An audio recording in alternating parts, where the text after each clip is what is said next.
as a native Utahn to get the tour here for the first time in a very, very, very, very long time.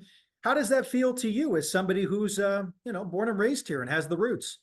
It's really special. We had the chance last year to be down at the Black Desert Resort. It was in the process of being constructed with the ownership team. The governor was there, and to be able to represent the PGA Tour and talk about coming to Utah, I should say coming back to Utah after a very long time, it was really special. The PGA Tour has a lot of roots in Utah. Golf's strong there. As viewers know, we've got some great players over many, many years that have come from Utah, Tony Finau and others more recently. But it's a great golf state and it's a great sports place. And, we're not in Utah until now.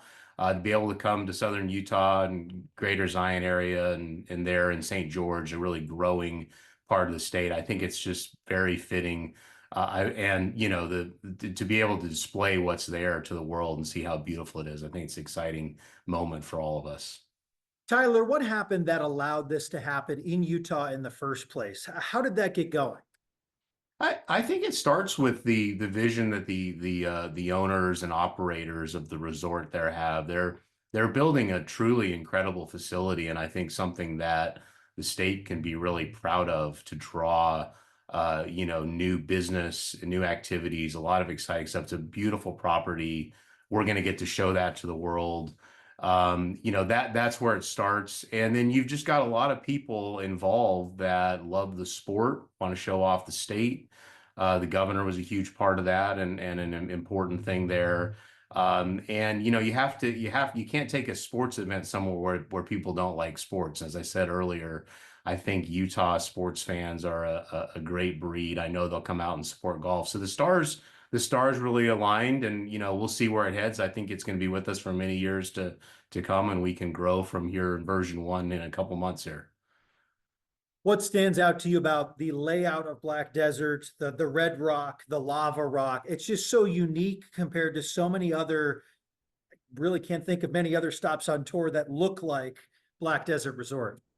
Yeah, you're right. I think when fans see this, if they haven't seen already, they're going to just be amazed because the golf course itself is a fantastic layout. It's going to be very competitive. I think the professionals will be tested by it in a good way. It's fair but challenging, but it's very unique. It's cut through the lava rock, as you said.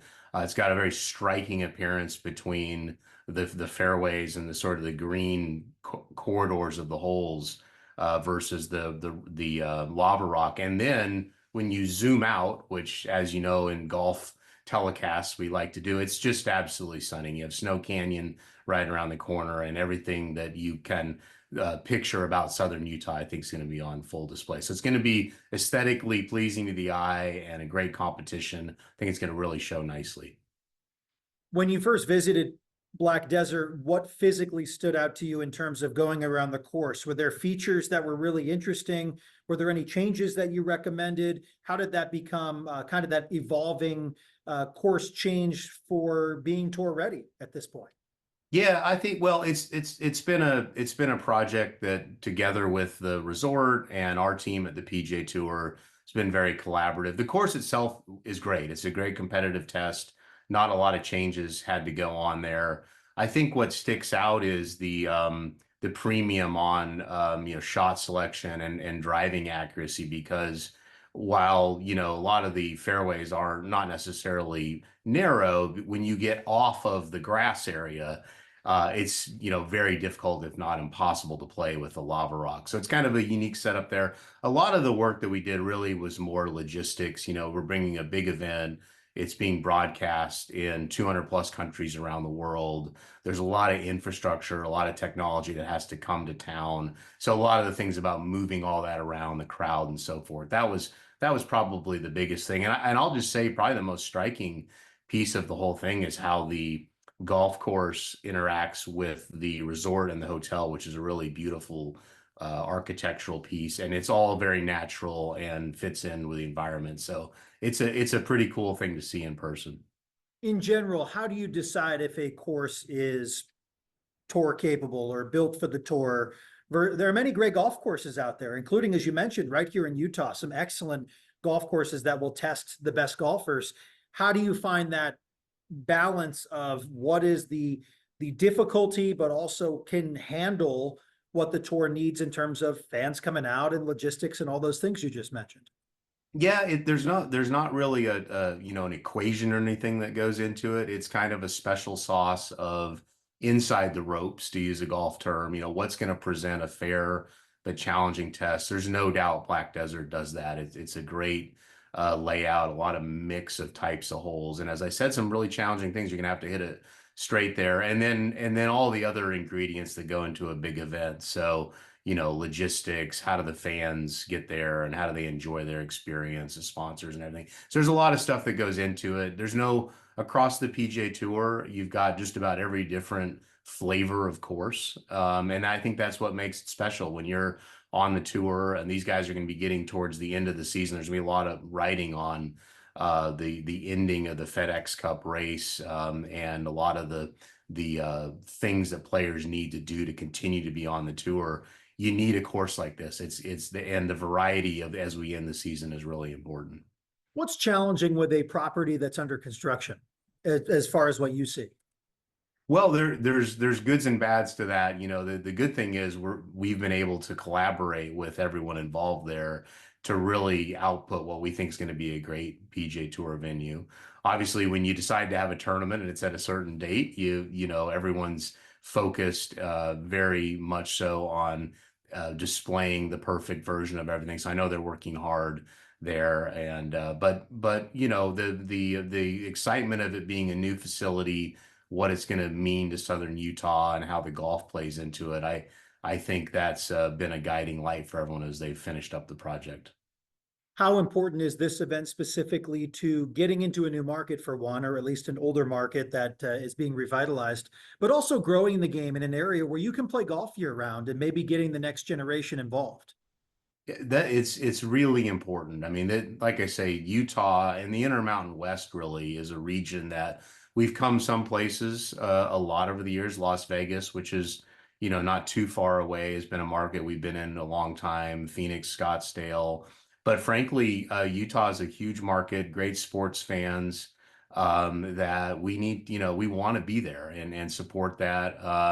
And then the fact that the Southern Utah, Greater Zion is growing so rapidly, I think it's a really good opportunity to display a region that I'm not sure viewers around the world globally. I mentioned, we're going to be over those 4 days broadcast in over a billion homes across 200 countries. And I'm not sure, how well Southern Utah is known. I think it's going to be really surprising and amazing to be able to display that to the world. I know we're far out at this point and you have a lot of other events before we get here, but it is knocking on the doorstep. And I'm not sure exactly what your standards are in terms of when that field is set, but what do you expect in terms of a field with big name players? It's towards the tail end of the FedEx. How does that play into who fans might expect to see at this event? Yeah, so you're right. So the commitments for the players that are in the event don't get finalized until closer to the event. Really, the final, version of the list doesn't happen until the week prior. But I think the bigger context of it is the FedEx Cup Fall, of which the Black Desert Championship is going to be a part of, is really the culmination of the broad majority of the tour players' season, and they're fighting for some pretty important things. Some of them will be fighting to try to get in the biggest events all the next season. We call those the signature events. Some of them are going to be trying to win. There's a lot of benefits to winning the tournament. You get in the major championships like the Masters, the PGA Championship, other big events. You get big world ranking points. But probably the most interesting storyline, to be honest, is going to be the fight for players to stay in the top 125. That's the number where you keep your status for the following year. So you're going to see the broad majority of the PGA Tour there, kind of fighting for their lives, and I think it's the perfect course to watch that play out. And obviously we believe in all things being like they are normally. The weather will be great, so it should be a fun week to watch that competition play out. So this gets you back to Utah as somebody who knows this state quite well. Is there anything else you want to add for folks here in Utah who maybe don't know what the PGA Tour is about, or maybe have never been to a PGA event? Is there anything else you want to share with folks here in this area about what they can expect from the Black Desert Championship? Yeah, no, I would just encourage people to go check it out and think about coming out. I think you'll find that PGA Tour events are really unlike any other kind of sporting event. They last over a whole week. We believe we do a great job of welcoming fans with a lot of amenities. It's a real experience. Even if you're not a golfer, being out there and seeing the beautiful landscape and getting accustomed to a sport that you might not be familiar with, I think people will really find it enjoyable. So I would just encourage folks to come out. The ticket sales have been very strong. We're excited about that, and you can see the dynamics that are going on there in St. George and the wider region. But there's still some tickets left, and I'd encourage you to come on out. It's a great family experience, and that's probably one of the best parts about being in a golf tournament. Last thing I have for you, the success of this event, maybe this year or a few years down the road, does that maybe depend on obviously how things go, but could it change where this event is positioned in the year? Is there that possibility where you look at an event like this, which is new, brand new golf course, extremely unique, and you say, well, let's move it somewhere out of the FedEx realm and put it higher up in the middle of the season? Is that something that you're actively doing, or is that rotation, if you will, really set in stone with the tour? Well, at the moment, there's no plans to change the positioning of it. But I'll just tell you, if you look at the PGA Tour, the heart of the PGA Tour is community-based events in places where the community really supports the event. We do an incredible amount of work for charity. We've given almost $3 billion to charity over the years combined. That's kind of at the heart of what we do. And I would just say that I have high hopes for the event because the that region is growing rapidly. As I said, Utah's a great, sports fan place, and you never know. I mean, I think that's I don't see any reason why the tournament won't grow and prosper, and I think that's a very good thing for everybody involved.